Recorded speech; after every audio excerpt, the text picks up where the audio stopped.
The inevitable dance. The danse macabre, or dance of death, is a stark medieval vision born from the crushing reality of war, famine, and the Black Death. It is not just a picture of death. It is a profound philosophical statement. Death is the great equalizer. The pope, the king, the merchant, the peasant, all are united in a single, grim chain dance led by a skeletal figure. This motif screams Memento Mori. Remember that you must die. In our modern age, we sanitize death, push it into the sterile confines of hospitals, denying its ever-presence. But for the medieval mind, death was a sudden, grinning companion, urging both desperate piety and frantic indulgence. The dance of death reminds us that all earthly pursuits, power, wealth, status, are but vanities that death strips away. As Shakespeare wrote, "For within the hollow crown slash that rounds the mortal temples of a king, slash keeps death his watch, and there the antic, the court fool sits, slash scoffing at his state and grinning at his pomp." Death is likened to the court fool, suggesting a strange jest, a cosmic laugh at our attempts to cling to the temporary. We are told philosophy is a preparation for death, that to premeditate death is to premeditate liberty. He who has learned to die has unlearned to serve. The ancient tale of the appointment in Samara crystallizes this. The servant flees from death in Baghdad, only to discover death's surprise with seeing him there, as their true appointment was in Samara. By running from our fate, we run directly into it, wasting precious life trying to avoid the inevitable. Until we learn to entrust ourselves to death, we cannot fully entrust ourselves to life. The world is a play, the fool's gnosis. In the dance of death, nearly everyone trembles with fear, except for one figure, the fool. He joins a macabre procession with a smile, laughing at the sheer absurdity of it all. To the fool, the world is a theater, and all men and women are merely actors. He sees through the social masks, the persona that everyone wears. The fool observes a society that reduces love to a financial transaction, defines success by a respectable job, acquires things they don't need to impress people they don't like, and measures wisdom by conformity to popular opinion. Seeing how shallow, hollow, and performative this reality is, the fool bursts into laughter. This isn't just simple amusement. It's a profound, liberating laughter that sees the joke at the heart of existence. As Kierkegaard writes, upon seeing reality, "I started to laugh and haven't stopped since." This laughter is intimately tied to tragedy. Nietzsche noted that man is the only animal that laughs because he alone suffers so excruciatingly that he was compelled to invent laughter. The most melancholy animal becomes the most cheerful. The fool's laughter is a transcendent act, a way to cope with and rise above suffering by acknowledging that, in the end, no one gets out alive. The tragicomic reality of busyness. Our modern condition is a tragicomic reality dominated by relentless busyness. We convince ourselves that our frantic daily pursuits, money, prestige, status, are serious and meaningful. Yet, this chase is often a mere distraction from the true great work, the journey of knowing oneself. We fill our days with activity to mass anxiety, running away from ourselves. Deep emotional experiences are replaced by ceaseless chatter and work, leading only to emptiness and loneliness. Kierkegaard mocked the busy man. Of all ridiculous things in the world, what strikes me as the most ridiculous of all is being busy in the world. He laughs when a drawbridge is raised or a tile falls and strikes the busy botcher dead, for they have nothing of lasting value to salvage from the great fire of life. Like the panicked housewife who saved the fire tongs while her house burned, the busy person clings to the trivial and loses the essential. Only when we face death do our social masks shatter, revealing the authentic self. Tragically, for many, this authentic self is a void. This is why Bronnewell's most common regret of the dying is, "I wish I'd had the courage to live a life true to myself, not the life others expected of me." This is the expression of the unlived life, a life overly identified with the persona, the mask at the expense of the self, the totality of who one truly is. As Jung said, one could say, with a little exaggeration, that the persona is that which in reality one is not. To face our mortality is to focus on what truly matters, to choose the authentic over the convenient. Archetypes of the fool, the cunning of the clown. To understand a fool's liberation, we must look at his many faces. The buffoon, the trickster, the clown, and the jester. The court jester is the most powerful. Considered a licensed fool, he stood on the border, a liminal entity. This special status allowed him to speak truths, using satire, wit, and riddles that no one else dared utter to the king. His words were deemed foolish, which made them safe, yet they were often the most intelligent and honest words spoken in court. He reversed the social hierarchy, mocking pomp and exposing hypocrisy. The trickster, like the German figure Till Eulenspiegel, whose name means owl mirror, holds up a mirror to society. His wisdom lies in exposing the hypocrisy and foolishness of others, forcing them to confront their shadow, the unknown or neglected parts of themselves. The modern clown embodies the union of laughter and tragedy. The sad clown paradox highlights that those who make others laugh often struggle with deep inner pain, using humor as a defense mechanism.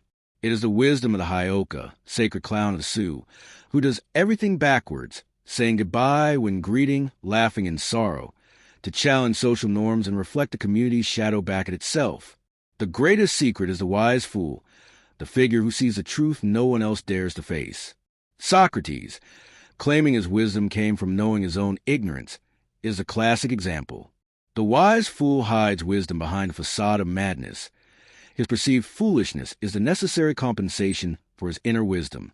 The fool figure constantly oscillates, embodying madness, folly, and wisdom all at once. In Nietzsche's Zarathustra, the tightrope walker, striving between the animal and the Übermensch, is brought down by the buffoon, proving that in the end, folly and death win when the balance is lost. The fool's necessary function is to restore the psychic balance, to bring the high and mighty down to earth. The word human comes from the Latin humus, meaning earth. To be human is to be humble and down to earth. When we become too detached, stuck in excessive introspection, the illness Dostoevsky describes, the fool grounds us. He does not ponder the meaning of life. He simply lives it. The cosmic joke and divine play Lila. The fool's ultimate philosophy is expressed in the Eastern concept of Lila, or divine play. In Hinduism, the ultimate reality, Brahman, is complete and lacks nothing.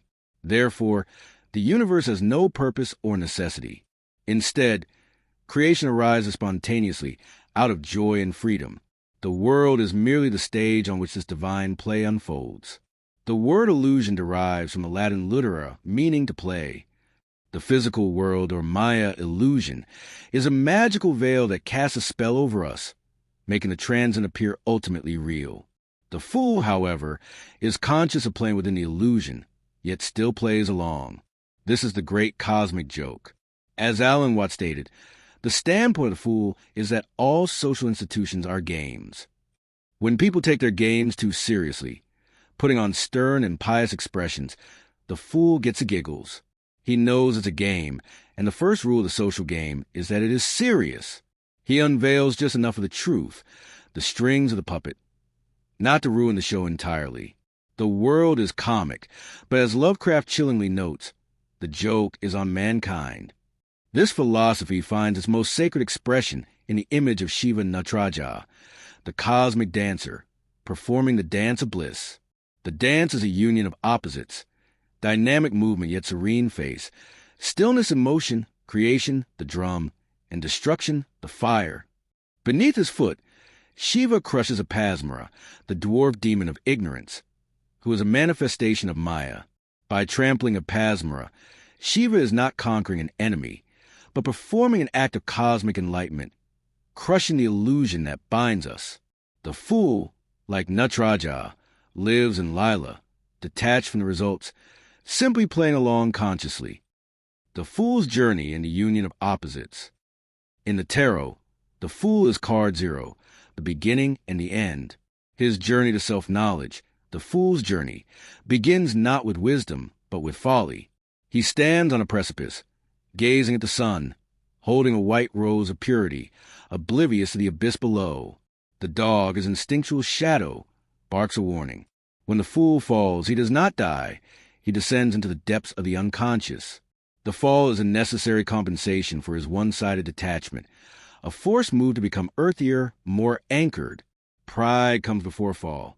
As the ancient fable of Thales of Miletus falling into a well reminds us, One cannot truly comprehend the heavens without first understanding what lies beneath one's feet. As above, so below. This duality defines a fool as a paradox, embodying both the air, the whimsical, detached professional fool, and the earth, the instinctual, grounded natural fool. Our modern world despises paradox, preferring the certainty of contradiction. We go to great lengths to avoid the tension of holding opposing truths. But contradiction is barren and destructive. Paradox is fertile and creative. The transcendent experience is found in the union of opposites, life and death, wisdom and folly, the serious and the playful. When we stop seeing contradiction and start recognizing paradox, something within us begins to heal and bliss arises. The alchemists called this the unus mundus, the one world where all opposites unite. The Fool Meets Death, card 13. The journey culminates when the fool meets death, card 13. The image is one of transition, not finality. Death wears black armor, darkness, fear the unknown, but rides a white horse and holds a banner with a white lotus, purity, light.